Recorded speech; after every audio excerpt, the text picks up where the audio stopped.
Hello folks! Welcome to the first edition of the Full Clark Press, covering the NBA with expert-ish analysis, lukewarm takes, and the musings of one Alex Clark. Today on the Full Clark Press, I'm talking about the top 3 off-seasons in the Eastern Conference thus far. The top 3 according to who? This guy. And to kick it off, a quick honorary mention to the Boston Celtics. They didn't crack my top 3, but they played it patient and played it right this offseason. Most of last year's team is going to return, and we should finally see this team at full strength. No need to mess around with something with so much potential. Danny Ainge continues to rule over the NBA and laugh feverishly with his horde of picks. Getting into the top 3, I'll start with the surprise team of 2017, the Indiana Pacers. They didn't make a ton of real splashes in the offseason, but they made a number of under-the-radar moves that'll push this team above 50 wins. Their biggest offseason get just put up 19 points last year while shooting about 40% from deep, Tyreke Evans. He could serve as the team's 6th man and give the team a constant scoring threat between him and Oladipo. They also added Dougie McBuckets for more shooting, as well as a random NBA 2K favorite of mine, Kyle O'Quinn. It's weird, I can drain mid-range shots with him over and over. Whatever. Thaddeus Young opted in as well, and they're looking like a team that's going to have home court in the first round of the playoffs next year. Beyond that, they're positioned with some serious cap space in 2019, with a solid base of young dudes others might want to play with. And number 2 on the list, the Toronto Raptors. All sorts of emotions and drama and emojis wrapped up in this one, but at the end of the day, I love the moves by the Raptors. The biggest transaction, obviously the Fred VanVleet re-signing, and then there's also the whole Kawhi for DeMar trade. And in my book, this trade is cojones at work.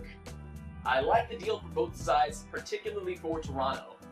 You absolutely cannot stay stagnant in the NBA. Another rally of the DeRozan Raptors likely would have resulted in another great regular season, but their ceiling was only so high. Maybe a LeBron-less East makes a difference, but Boston's also a beast, and the 76ers core is only going to get better. Adding Kawhi is a boom or bust move.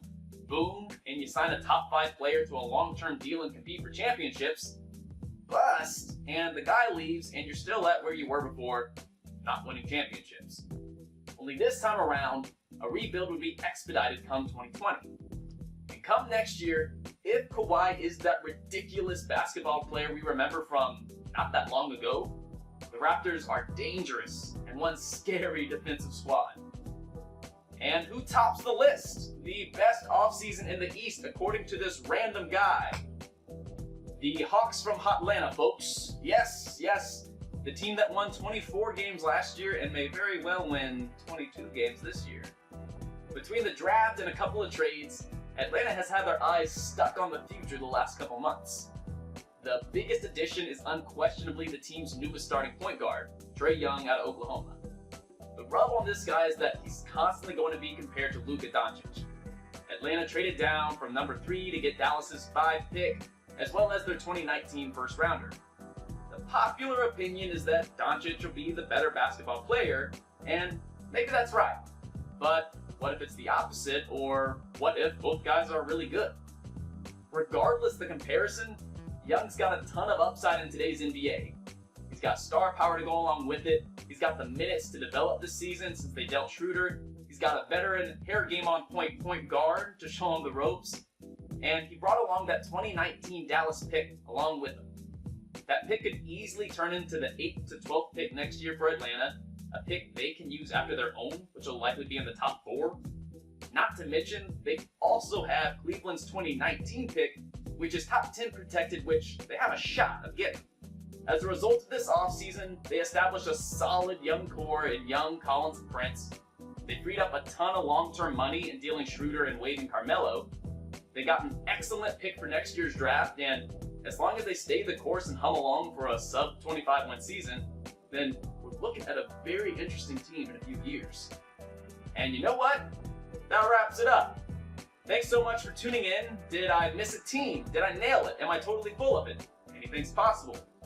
Pop a comment down there and let me know.